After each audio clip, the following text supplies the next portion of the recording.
The following is a presentation of Muddy River Sports. Teams with combined 33-7 records duking it out in Augusta, with Southeastern hosting Quincy Notre Dame. The Raiders had a little chat after their game Monday against Western, and whatever QND coach Danielle White said must have worked. We're in the first set here, tied at 2. Eva Breckenkamp must have listened because she came out with some fire from the get-go. An emphatic kill down the line to put the Raiders in front.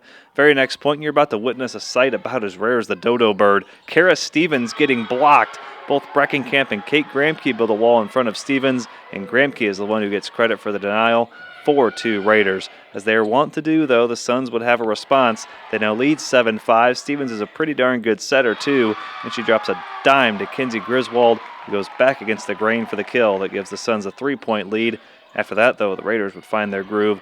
They looked about as sharp tonight as they had all season long. The Raiders are out of system here, but it doesn't matter because Nora Wiley is the one to swing, and she drills one down the line to tie the set at 10. A few points later, how about Wiley again? She gets a touch on this Stevens swing, giving her time to get back to the pin, get her footwork right, explode off the ground, and deliver another kill to maybe the same board on the hardwood floor and extend the Raiders' lead to 13-10. Next point, the Raiders go to the other pin. The southpaw, Addie Flesh, so lethal on that right side. Good set from Sophia White, and Flesh finishes off the kill to make it 14-10 Raiders and force a Suns timeout. Stevens would help the Suns in their pursuit of a comeback, though. A bit of a scramble drill for the Suns here, but Stevens says, relax, I've got this. One of her 14 kills on the night, and the Raiders' lead is trimmed to 15-12. The Suns wouldn't get any closer than 2 points the rest of the set, though, thanks in large part to the efforts of Wiley. She was a woman possessed on this night. She goes cross-court this time for the kill to make it 18-13 Raiders. A couple points later, really good pickup by Jocelyn Boyer to dig out this swing from Stevens.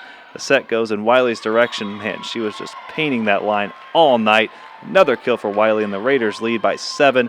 I'll show you how the Raiders got to set point. I have no idea what you call this from Breckenkamp. I'm not even going to try to describe it, but all the Raiders care about is it ended up on the floor on the other side.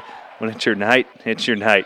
And who else to turn to close out the set than Wiley? The Raiders' leader in kills coming into tonight. You're seeing why.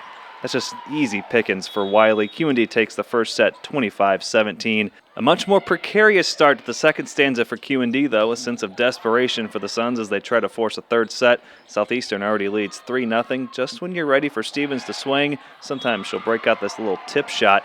That's crafty from Stevens, and the Suns are on a nice little roll. That roll will continue for quite some time, too. On the ensuing point, the Suns get a free ball from the Raiders, and you know right where this ball is going, and you still can't stop it. Stevens this time with the full swing to give the Suns a 5-zip advantage. She would then force the Raiders' hand just seconds later. There's just too much power behind that swing. Stevens' third straight kill. QND timeout at 6-0.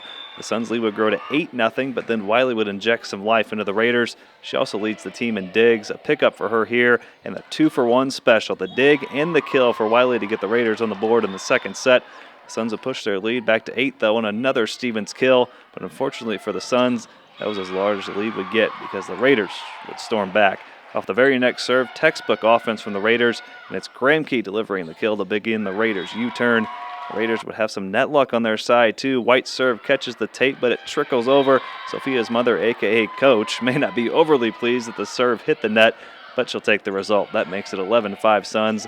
13-10 Suns now a free ball for the Raiders to go to work on, and like clockwork, the set goes to Wiley. She takes a swing. Ho-hum. Another kill for Wiley. She was on a mission.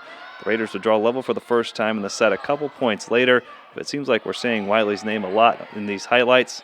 It's because we are. She provided that many. It was just a matter of picking out the best ones. This is one of her best. Yet another kill, and it's 13-all. And the Raiders would waste no time taking their first lead of the set. And why wouldn't you feed the hot hand? Tic-tac-toe, Boyer to White to Wiley. That's a kill, and Boyer may have bruised Wiley's hands, and Boyer may have set her own hands on fire because Wiley is simply in fuego.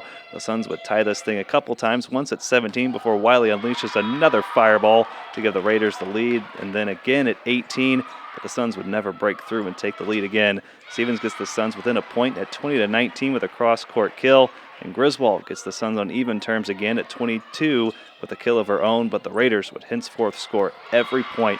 Raiders would take the lead courtesy of Leah Turwelp out of the middle.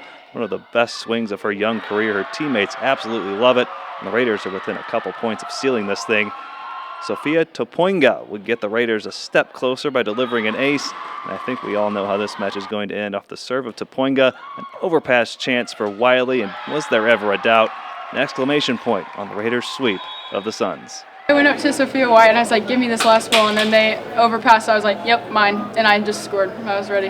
That was QND volleyball right there. We kind of had a long talk last night after our game and really talked about, where we are and where we want to be and just our energy and, really what pushes us forward as a team. And I think they really responded well to, our talk last night, and we came out tonight and took care of business. Muddy River Sports. Our home, our sports.